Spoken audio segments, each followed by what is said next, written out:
Hezbollah ने जो rocket दागे हैं वो इजराइल के अंदर 120 किलोमीटर अंदर आके घुस गए कि नेतन्याहू के ऊपर भ्रष्टाचार के आरोप लगे। और ये खबर बताती है कि आखिर वो बंदा किसी का भी सगा नहीं। जानकारी होने के बावजूद भी उसने कोई ठोस कदम नहीं उठाया। ऑस्ट्रेलिया ने जो कुछ कहा वो इजराइल के मुंह पे तमाचा था। आज इजराइल ने जानबूझ के अलक्सा हॉस्पिटल पे हमला कर दिया ताकि लोगों को दिसंबर में ही नेतन्याहू की पेशी होगी, वहां उसे अपना पक्ष रखना होगा। आर्मी के एक बहुत बड़े ऑफिसर ने मीडिया के सामने एक ऐसा बयान, इजराइल और फिलिस्तीन की इस जंग में पिछले कुछ घंटों में क्या कुछ हुआ उसकी तमाम खबरों के साथ मैं आपके सामने हाजिर हुआ हूं। लेकिन इससे पहले कि वीडियो को शुरू करूं, आप वीडियो को लाइक करके चैनल को सब्सक्राइब कर लें, क्योंकि जब आप लाइक करते हैं, सब्सक्राइब करते हैं तो उसका फायदा ये होता है कि दुनिया की तमाम खबरें जो अलग अलग भाषाओं में होती है उसको हम बड़ी आसानी से आप तक पहुंचा देते हैं।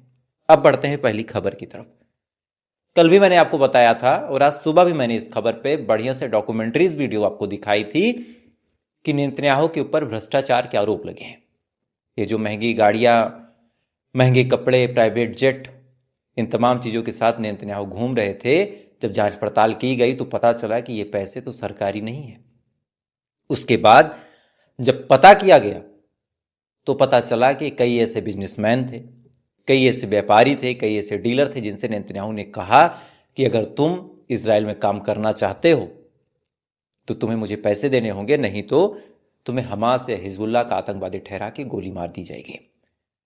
अब ये तमाम लोग कोर्ट पहुंच चुके हैं और कोर्ट में इनको बुला लिया गया है। दिसंबर में ही नेतन्याहू की पेशी होगी, वहां उसे अपना पक्ष रखना होगा और अगर अपना पक्ष रखने में असमर्थ हुआ तो फिर सरकार गिरा दी जाएगी। वहीं आज दूसरी खबर नेतन्याहू के हवाले से निकल के सामने आई और यह खबर बताती है कि आखिर वो बंदा किसी का भी सगा नहीं है। आर्मी के एक बहुत बड़े ऑफिसर ने मीडिया के सामने एक ऐसा बयान दे दिया है जिससे इजराइल में खलबली मच गई है। दरअसल उस बंदे ने बताया और बाकायदा इजरायली मीडिया में यह खबर चल रही है कि 6 तारीख को यानी 6 अक्टूबर को जो हमला हुआ था उसके बारे में नेतन्याहू को पहले से जानकारी थी। जानकारी होने के बावजूद भी उसने कोई ठोस कदम नहीं उठाया। उसने अपने लोगों को आगाह नहीं किया, अपने लोगों को मरने दिया ताकि वो दुनिया के सामने दिखा सके कि उसके ऊपर कितना बड़ा अत्याचार हो रहा। यानी जो लोग कहते हैं कि हमास के लड़ाके फिलिस्तीन में औरतों और बच्चों को आगे करते हैं दिखाने के लिए, वही सेम काम नेतन्याहू ने किया। ये आरोप अक्सर हमास के लड़ाकों पे लगता है कि औरतों और बच्चों को तैयार करा के सामने भेजते हैं उनका दुख दिखाने के लिए, ताकि दुनिया के सामने फिलिस्तीन के लोगों को सिंपैथी मिल सके। लेकिन यही सेम काम ऑन द रिकॉर्ड, अब ये मामला इंटरनेशनल बन चुका है, नेतन्याहू ने किया। उसे खबर थी कि 6 तारीख को भयानक हमला होने वाला है। इसके बावजूद उसने ना अपने लोगों को बताया, ना अपनी आर्मी को बताया। उसके इंटेलिजेंस यूनिट ने जो खबर दी थी उस खबर को भी वहीं दबा दिया गया और यह कहा गया कि यह खबर लीक नहीं होने देना है। तो अब सोचिए कि एक बंदा जीतने के लिए किसी का भी बलिदान दे सकता है। वो अपने आप को भी मरवा सकता है, अपने देश के बच्चों को मरवा सकता है, मासूम सैनिकों को मरवा सकता है, सबको मरवा सकता है, क्योंकि उसके दिमाग में बस एक चीज है कि कैसे भी करके इजराइल अब फिलिस्तीन, गाजा, इन तमाम जगहों पे फतह करके कब्जा कर ले, कीमत चाहे जो हो जाए। 2 बड़े आरोप, एक भ्रष्टाचार के और एक अपने ही लोगों को मरवाने का। सोचिए आप, जंग के हाल में एक आदमी अपने ही देश के लोगों के साथ ऐसा कर रहा। वहीं दूसरी खबर आपको बताएं, आज गाजा में एक हॉस्पिटल है, अल-अक्सा हॉस्पिटल। इस अल-अक्सा हॉस्पिटल में उन लोगों का इलाज होता था जिनकी किडनी में दिक्कत है। ऐसे लोग जो डायलिसिस पे है, ऐसे लोग जिनका खून साफ नहीं होता, जिनकी किडनियां खराब हैं। आज इजराइल ने जानबूझ के अल-अक्सा हॉस्पिटल पे हमला कर दिया ताकि लोगों को डायलिसिस की सुविधा ही ना मिले। अल-अक्सा हॉस्पिटल को बुरी तरह बर्बाद कर दिया, तमाम जो वेंटिलेटर थे उनको तबाह कर दिया। आलम यह है कि हाथों में थैलियां लिए मरीज और लोग भटक रहे कि उनका खून फिल्टर कहाँ होगा।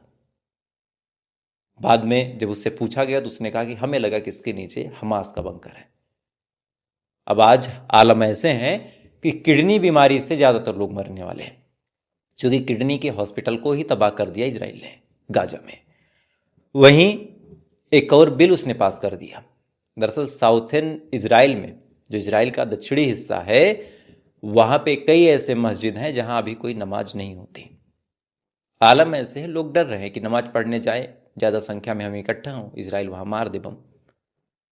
अब उसने बिल पास कर दिया कि इन मस्जिदों को गिरा दिया जाए। इस बिल को जब पास किया गया तो पूरे इजराइल समेत फिलिस्तीन में हड़कंप मच गया।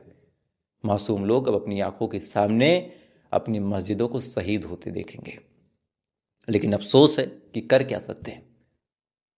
सामने जालिमों की एक फौज, जाएंगे मरेंगे फिर भी नहीं बचा पाएंगे। पूरी दुनिया ने चेहरा उधर से हटा लिया है। ईरान भी बस मजे लेता है, बस दिखाता है कि साथ में है। सऊदी ने तो दिखाया भी नहीं कि हम साथ में हैं। अमेरिका इजराइल के ही साथ है, बाकी देशों की औकात नहीं कि कुछ कर सके, तो तमाशा बनेगा और क्या। वहीं आज एक अच्छी खबर है इजराइल के हवाले से, कहें तो खराब है, बाकी हमास, फिलिस्तीन, ईरान के हवाले से देखें तो अच्छी खबर है।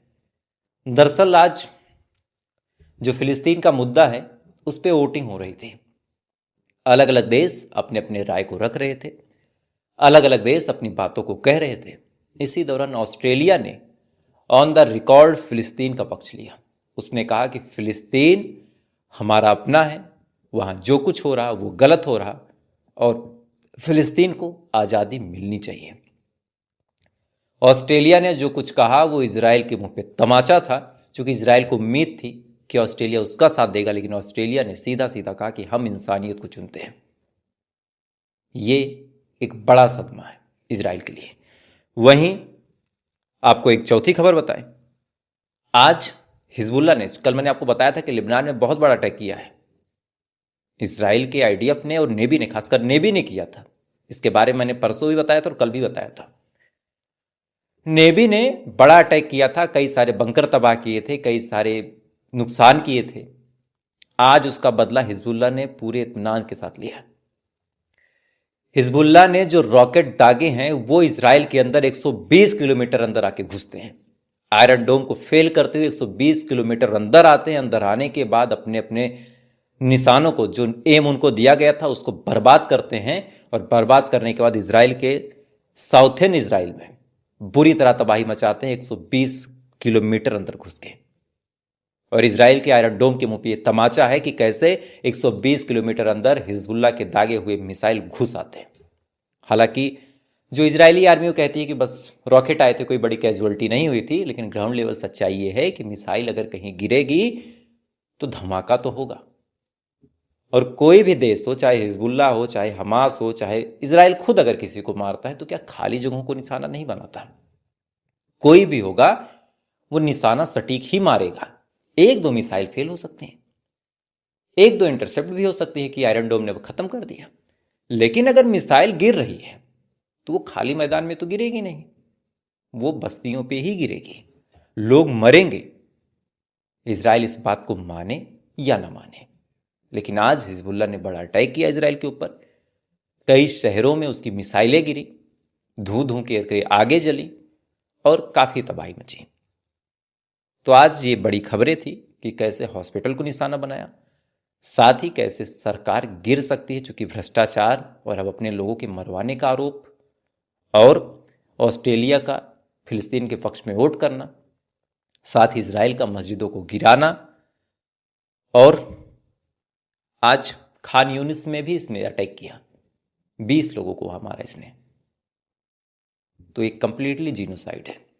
खैर, किस्मत मेहरबान तो गधा भी पहलवान, जब कोई साथी नहीं दे रहा फिलिस्तीन का तो क्या ही होगा।